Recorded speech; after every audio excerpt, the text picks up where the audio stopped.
সাপ ও কাকের গল্প। কোনো এক সময়ে একজোড়া কাক থাকতো একটা বটগাছের উপরে।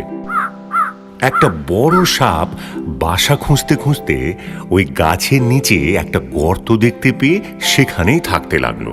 কাকেরা তাদের নতুন প্রতিবেশী সাপকে দেখে খুব চিন্তিত হলো। ওরা এ বিষয়ে ওদের কিছু বন্ধুদের সাথে আলোচনা করলো। ওরা সেই শয়তান সাপের বিষয়ে সবাইকে সাবধান করলো। সাপটা তাদের সবার বাচ্চাকে খেয়ে নিতে পারে। মেয়ে কাকটা কাঁদতে কাঁদতে বলল, ডিম পারবো যদি সাপটা আমার সব বাচ্চাই খেয়ে নেয়? আমাদের অন্য কোনো নিরাপদ জায়গা খোঁজা উচিত। ছেলে কাকটা দুঃখিত হয়ে বলল, আমরা ওর জন্য আমাদের বাসা ছাড়বো না, আমরা অন্য উপায় খুঁজবো। কদিন পরেই মা কাকটা 3টে ডিম পাড়ল। তার থেকে 3টে ছোট্ট কাকের ছানা বেরোলো। সাপটা তার প্রতিবেশীর ঘরে বাচ্চাদের কিচিরমিচির আওয়াজ শুনে খুব খুশি হলো। একদিন যখন কাক দুটো বাসা থেকে বের হলো, তখন লোভী সাপটা আস্তে আস্তে কাকের বাসায় এসে সব বাচ্চাগুলোকেই খেয়ে নিল।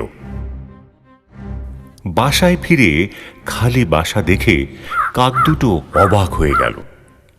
মা কাকটা কান্নায় ভেঙে পড়ল। বাবা কাকটা বলল, ভেঙে পড়ো না, আমি ওকে শিক্ষা দেব।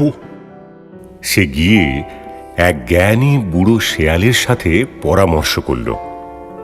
শেয়াল তাকে বুদ্ধি দিল, ওই নদীর ঘাটে উড়ে যাও, যেখানে রানী স্নান করছেন তার হীরের হাটটা নিয়ে এসে ওই সাপের গর্তে ফেলে দাও। বাবা কাকটা শেয়ালের কথা মতো হাড়টা নিয়ে উড়ে গেল। সৈন্যরা কাককে রানীর হার নিয়ে উড়তে দেখে তারাও কাকের পেছনে ধাওয়া করল। তারা কাককে দেখল সাপের গর্তে হাড়টা ফেলে দিতে। সৈন্যরা সাপের গর্তে লাঠি দিয়ে হাড় খুঁজতে লাগলো। লাঠির খোঁচা খেয়ে ঘাবড়ে গিয়ে সাপটা গর্তের বাইরে বেরিয়ে এলো। আর সৈন্যদের হাতে লাঠি দেখে ভয়ে তাড়াতাড়ি পালিয়ে গেল সেখান থেকে। আর কখনো ফিরে আসেনি সে। বিপদের সময়ে ঠান্ডা মাথায় বুদ্ধি দিয়ে কাজ করতে হয়।